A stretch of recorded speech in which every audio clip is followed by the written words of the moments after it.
Man, fucking Paul Talk with his incredible video making ability that can maybe possibly rival his painting ability. I actually downloaded that video editor, Power, whatever it's called. Was playing around with it a little bit. Definitely seems really powerful, but when you first look at it, you don't know what you're doing. It kind of seems, you're like really clumsy with the software. So do you just take a video and you watch it till you get to a part and clip it and then make another video? Like, is it a bunch of separate videos that you put together into one? That's what it seems like. I would like to use it, but I just have to better understand how you do it. Maybe invest the time to do it. I don't know. Like you're able to make these pretty high quality videos, capture what somebody's saying directly, and then respond to it. So it's the high quality way to do it, as opposed to me. Like, I actually wrote down some of the things you said, and I got to do it actually, I think I can pause, but I got to do it in one take, So that's like a long way of saying this video is gonna suck. That's the way every good video starts. But anyway, yeah, I mean, you went through a lot of stuff. I think we disagree about a lot, but it's more complicated than that, because I don't understand the basis for how you go about evaluating some of these phenomena. It's kind of like I missed the beginner class and I missed the intermediate class, and now I'm in the 400 level advanced class, and I don't understand the basis for how you evaluate some of the stuff, you know what I mean? But I like to hear people's takes if they're different, because maybe it evaluates my foundation, and maybe I can think about stuff differently, even if I don't end up agreeing with your point of view. When you see something from someone else's point of view, you can reevaluate your positions or think about things differently. You know what I mean? So, yeah, I wrote these notes down, and my girlfriend picked it up, and it was like, "Hey, what is this?" And I was like, don't worry, I'm not cheating on you. It's just some videos I make and respond to. Some stuff that's pretty animating, And I really get into these videos. Sometimes I'm listening when I'm with my girlfriend, and she's like, "Hey, what are you doing? Don't you want to hang out?" And I'm like, "Yeah, I mean, sure, but Paul Talk made a video." "Who's Paul Talk, and what about our love?" And I'm like, "What are you talking about? Paul Talk made a video." But anyway, I would like to learn how to make better videos the way you do. And then I'm curious, how do you do this? You do obviously you spend a lot of time painting, so you can just play it and paint. I'm not sure my voice is the most relaxing thing to inspire you to paint, but I'm sure you can paint under the most rigorous of circumstances. I have no painting ability or drawing ability, but I did have some musical ability.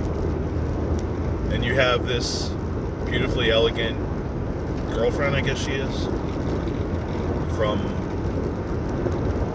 the Ukraine or Russia or something like this. So, I don't know. Paul Talk is this elegant, mysterious Renaissance man of sorts who makes epic YouTube videos in his free time. But yeah, just listening to some of the topics you went through, I mean, you did a breakdown of anti-Semitism as a term. And, I mean, you're kind of negating the word, because the word is a misnomer. But I don't think you're negating the fact that it exists, It's just you take issue with the term. But I have seen a few videos of the Jewish community where they've talked about whether to keep this word or ditch it. But ultimately they found that it had value because it refers to a specific phenomena, you know. I mean, I do think it's a unique phenomena with a unique history that's worth having a unique term for it. But I don't like it because it's 7 syllables, so it's a really clumsy word to use, you know. So like, how do you? There doesn't seem to be a good way to refer to it. You can say Jew hate or bias against Jews, but there's not really a succinct way to say it. I don't know. I would still use it because I think the word has value.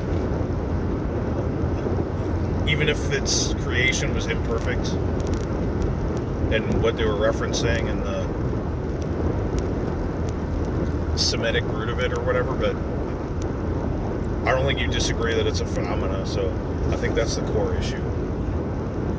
And, you know, I just wanted to make clear that Kyle's the one that has this theory, like, oh, we need to BTFO the Nazis from the dissident right, otherwise it's going to poison everything.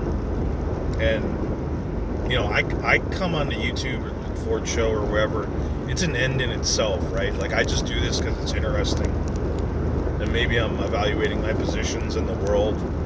Like, I don't think it's going to have any impact outside of that. Like, I don't think it's going to have any political utility or any influence. My political influence consists of voting, and maybe Kyle has this idea that he's going to try to create some type of mini political movement, but I don't think there's any value of BTFOing Nazis out of the dissident right or something. Like, I don't even think such a phenomenon exists. It's like, what is the dissident right? It's just a little group of people that hash out their ideas with no political influence whatsoever, or hardly any. Political power in this country goes through you're either going through the Democrats or you're going through the Republicans. And Trump understood this, which is why he hijacked the Republican platform. Because if he went third party, the Freedom Party or Reform Party or whatever, he would have just been a fucking laughingstock. Even Trump. Like, he could have gotten a pretty big following as a third party guy and taken a bunch of votes from the Republicans, but what good would that have done? He would have gotten a bunch of attention, made a buzz, and lost the election. And, you know, even really powerful political people ultimately really have a limited effect. Like, these elections, we're going to see a bunch of people endorse. Well, how many people are going to endorse Donald Trump? Probably not that many, because it's difficult to do so. But yeah, Hillary Clinton's endorsement at the end of the day is really not that valuable. Maybe Obama's is, but it's like everyone knows he's gonna fucking support Biden. So at the end of the day, how powerful is that? I mean, I think it's of limited value. So yeah, I have no illusions that I'm changing anything here, gonna have an influence in some political movement. That's Kyle. Like, if he thinks he's gonna do something and he wants to do something, you know, fine. It's just, at the end of the day, it's kind of just glorified mental masturbation, which is fine. But it's in my mind, it's an end in itself. It's not gonna ultimately have much of an effect, you know what I mean? And like I was saying, you're talking about left-right dynamics and how I don't really know what the right is, and you have a different way of defining the right. I mean, ultimately, I don't really know how you're coming at it. So I don't know if you explain this in another video or you want to kind of explain it. Maybe explain that to other people. If it's important to you, I'd imagine maybe you did it in another video.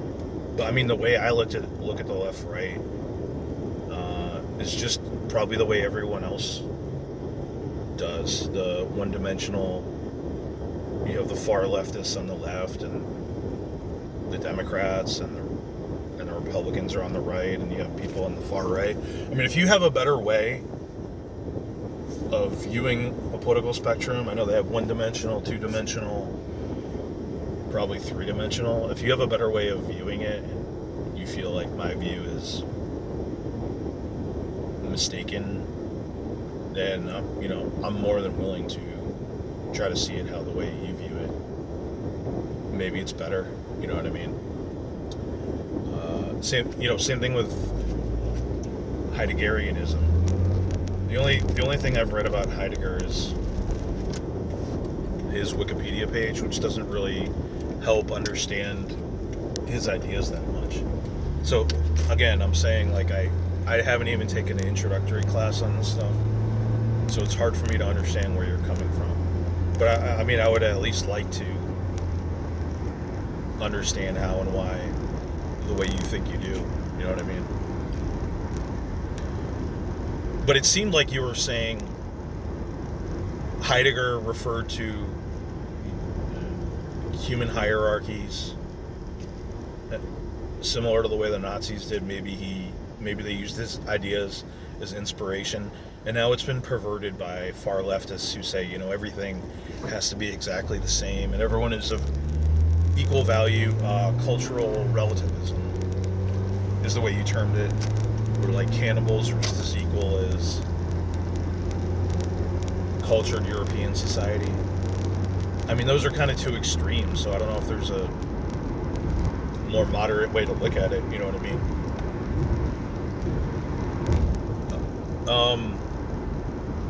Yeah, and it's just like, if Nazis are on the right, so you can't punch right. Like, you can't criticize these people. You have to accept them. Like, you have to accept, what's his name? Pat Little, who was totally banned from some Republican event. He was a fucking psycho. Like, I would maybe talk to somebody. Actually, I actually did talk to Pat Little on Brunfly's YouTube, but I would never, other than that's as far as I would go with somebody like this. I would never caucus with them or really entertain their ideas seriously. It's just more, I mean, I have to fucking talk to Nazis. I actually used to do a show with this guy, Ovi, who's a literal non-ironic Nazi with Hitler admirer, all this. I felt dirty doing it. It's just the right thing. But ultimately, I thought it was valuable because I got to learn how they think, why they think the way they do, and just the way they evaluate things. But I felt like talking to these people was ultimately not productive at all. They just say the same shit, and they're always doing the same mental gymnastics. Like, why do you hate Jews so much? Oh, well, they're ruining our societies, and they're attacking me, and they're trying to genocide my people, and blah, blah, blah. And it's just like, yeah, you might be able to convert somebody like that, but it's ultimately a chore. It's like a public service, right? So, once you know these people, it's like you don't really want to have anything to do with them. And I just don't see how attacking these people, criticizing these people, is doing the left's work. It's like, so what, you have to accept these people? Otherwise, you're punching right and harming your own cause. Like, I definitely reject that idea. But again, I don't understand your left-right framework or the way you look at it. So maybe if I understood that better, I would understand what you're trying to say.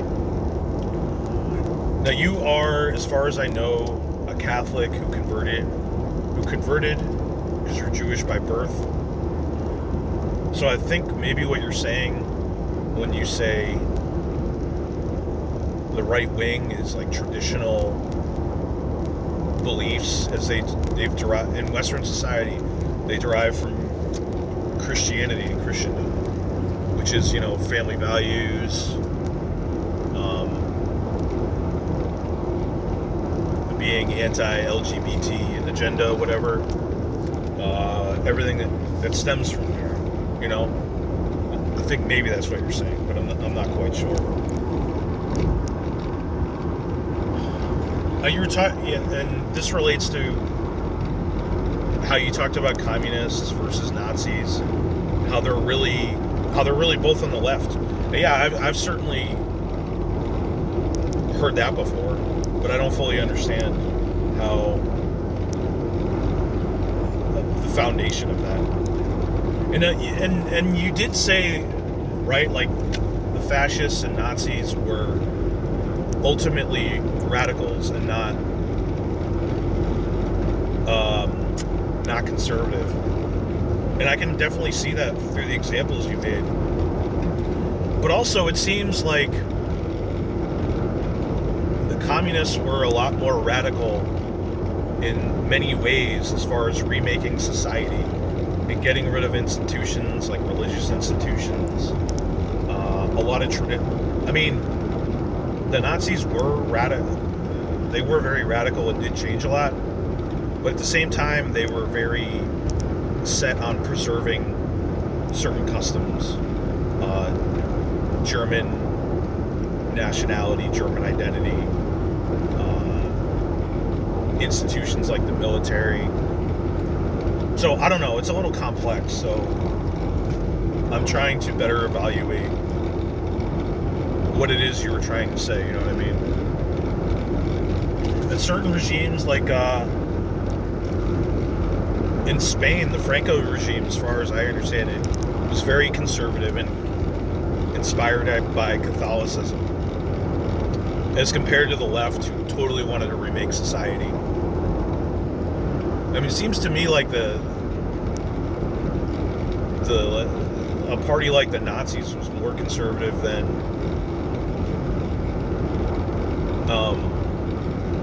the leftists as far as institutions.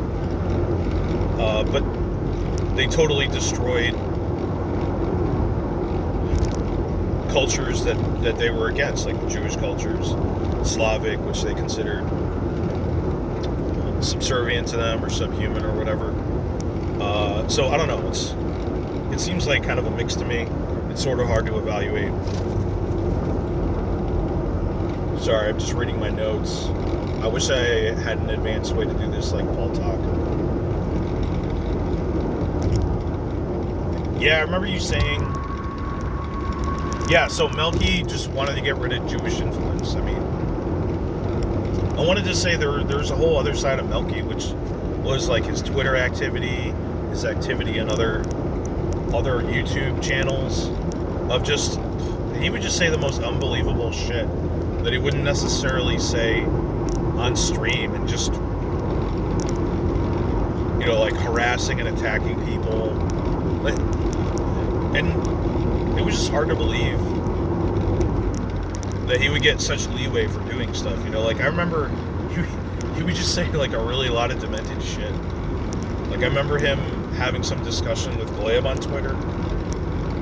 Glib Medley, he said something like, I don't remember exactly, but it was something like, my grandmother was at Harvard in the 40s, and somebody said some like anti-Semitic remark, or she wasn't welcome because she was Jewish, or something like this. I don't remember exactly.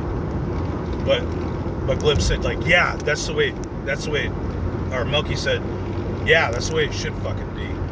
It's like Jews shouldn't be made to feel comfortable in WASP or Christian institutions. And like there was just many comments like this, and it's like who the fuck are you? You know what I mean? It's like, who the fuck are you to say that Jews don't belong in this society or this institution? Like you have some type of inside track on being American because you come from WASP heritage. Like we're so far past that in this country. I think the population of the United States was 2.5 million in 1776. And now we're about 120 times the size. And just all the waves of immigrants. And just this implication that, this is my country. And then all these non-Protestant wasps came. I mean, this is part of the reason why I was interested to be a part of this circle. Because who the fuck thinks like this? You know what I mean? Over 200 years ago, at less than 1/100th the population, and you import all these people to do all the dirty work that built this fucking country, whether it was the Germans who built the Brooklyn Bridge, or the Chinese who built the railroads, and the Irish to fight the Civil War, the Jews to make the clothes for all these people. I know Jews didn't do manual labor like so many other people as much, but to say that they didn't do anything or contribute. I mean, you're from New York, right? What would New York be without Jews being a part of that city? It'd be a totally different fucking city. I think they made up about 30% of the population at one point. What would America be without New York City? And what would New York City be without the Jews? You know what I mean? So you can say this like, oh, we could have done it ourselves. The WASPs should have just had their own country. We wouldn't have had Catholics and Jews and all these outsiders. But that's not the way you fucking did it. So to sit here and be like, oh, this sob story of like, oh, this was my country and then all these other people came. It's like, America was a shell of what it was now when it was just the WASPs. So, just this sob story of, this constant sob story he would give. We're like, oh, it was my people, then all these other people came. Just this really pathetic own victimhood narrative that he created that other people indulged in. You know what I mean? And this was just an example of like a part of his online identity. So, what did I write down here? So to say like he moved on and he wasn't talking about Jews anymore, he wasn't focusing on that. He Jew baited every fucking day. And he's a part of this. I don't know how familiar you are with these online communities, but there's different segments of these anti-Jewish communities online, like the Wignats, which are unironically sort of Nazi-aligned people, and then you have like Catholic traditionalists. They call them trad Caths, I guess, and I think pretty much all of them are against how the Catholic Church was revised to not be anti-Jewish or anymore or whatever. But they basically all share these anti-Jewish sentiments online. And he's firmly a part of that community. So to say like, oh, I mean, I guess you can't be blamed because you're not on Twitter, you didn't see a bunch of his other online activity. But to claim like, oh, Melky wasn't talking about Jews anymore, he moved on to just criticizing diversity, like, that's just completely not true. But whatever. I mean, at the end of the day, your opinion of Melky, it's not like, it doesn't matter that much to me. It's just something interesting to talk about. I was gonna do a video about him and some of the people he hung out with, just to break down their beliefs, because he's not the only person who holds these beliefs. So if you understand him, you understand kind of a bunch of people from this community.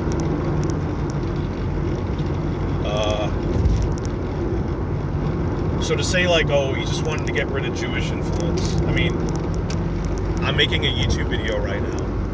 Is that too much Jewish influence for him? It's undefined. Isn't that what what does that even mean? That's what the Third Reich said. They wanted to get rid of Jewish influence. You know what I mean? So I think it's just a cop-out and an excuse.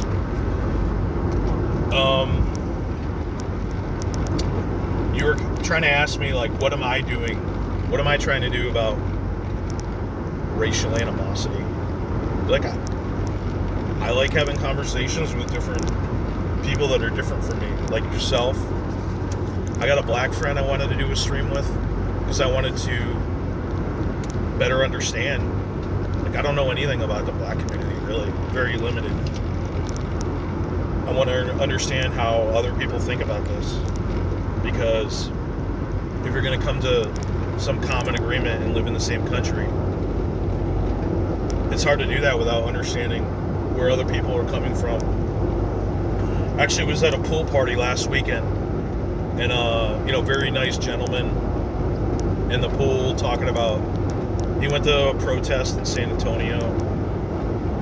He's a black dude, or he's half black, or obviously some proportion black, and he said, you can't achieve reform with the police without rioting, because you just have protest. It's not enough of a catalyst to get real change,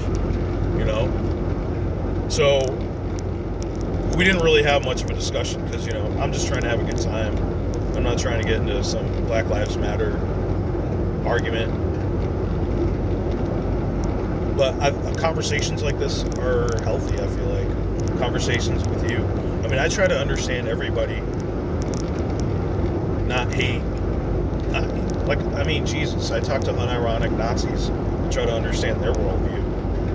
So, I don't particularly like these people, but if you're willing down to at least sit down and talk, at least you're not fighting, you know what I mean?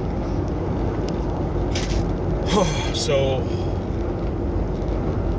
at the end of the day, I don't have much influence, but I feel like this is helpful.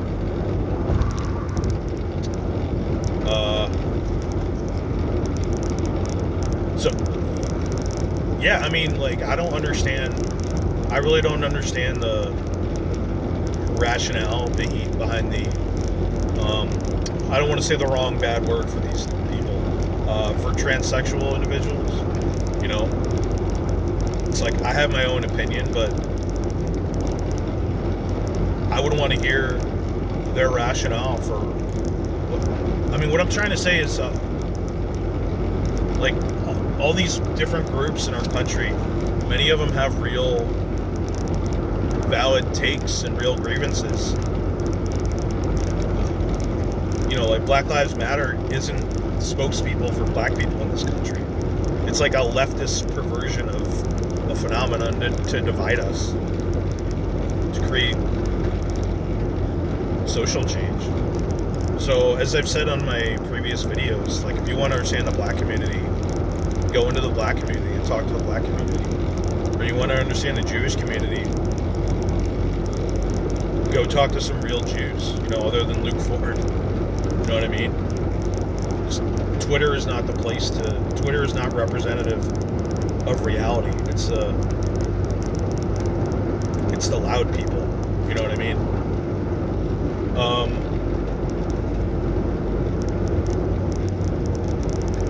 My philosophy is, there was a philosopher king named Rodney King who said, "Can't we all just get along?" That's kind of how I view things. I remember saying this in the chat to Melky. The only way things are going to work in this country is people have to get over their identities, whether it's racially or this and that. Because moving around this country, I see people of different races get along without a problem on a daily basis and like each other and love each other and etc.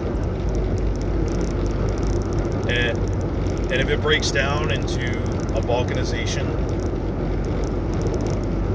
I just don't see how that's going to work at all. It's going to be a fucking disaster. And that's what's happening. You have all these segments, Black Lives Matter, all these leftists criticizing white people in some cases legitimating violence against white people, tearing down their fucking statues. And how the fuck is that going to end well? Of course you're going to have white people that become separatists or whatever, or start hating minorities because of this anti-white bullshit, you know? It's not helpful at all. So I see the majority of different colored people from different cultures and gay people and others get along fine. And I don't see why that can't be done and encouraged. Unfortunately, all these movements have been hijacked by people that want to make hay, have conflict, to push for radical change. So that's what I maintain. Learning how different people can get along is more effective than, I guess, your Heideggerian idea of different races. I mean, I don't know exactly what you were saying with that, but I don't think it needs to be radical equality or a rigid hierarchy of races. I mean, look, we're all born into this, right? Whoever you want to blame for different races living together in the United States, we were born into this situation, so we have to make the best of it. I don't see how we can go back to having an all-white country or some crazy ideas like this. I just don't see how it's feasible. Or even, I think maybe your idea is to re-embrace Christian values or Catholicism or something like this. I mean, these were dominant movements in the past. It seems really difficult to bring those back. I don't know. God, it's really hard to do such a long video when you're ranting so much over so many different subjects. But, you still talk about, like, I still haven't gotten a good answer of this, I feel like. Why Kyle was so out of line. Like, I just never understood why he was so hated. Why he rubbed people the wrong... I mean, I've criticized him like he's abrasive, he's aggressive, etc., but just a degree of vilification. I don't know. I never understood it.